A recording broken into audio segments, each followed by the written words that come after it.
I hit this issue today, and here is the quick fix that solves it.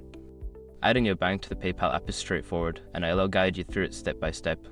Step 1. Open the PayPal app. Launch the PayPal app on your mobile device. Make sure you are logged into your account. Step 2. Go to Wallets. Once you're in the app, tap on the wallet icon at the bottom of the screen. This is where you manage your payment methods. Step 3. Add bank account. In the Wallet section, look for the option that says Link a bank account or Add bank. Tap on it to start the process. Step 4. Enter bank details. You will need to provide your bank account information, including the account number and routing number. Double check these details to avoid errors. Step 5. Confirm and save.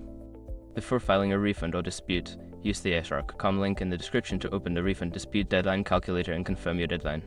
Remember, if you enter the wrong routing number, you might end up with a failed verification, so double check before saving. I hope this helps you get your bank linked to PayPal easily. If you have any questions, feel free to ask.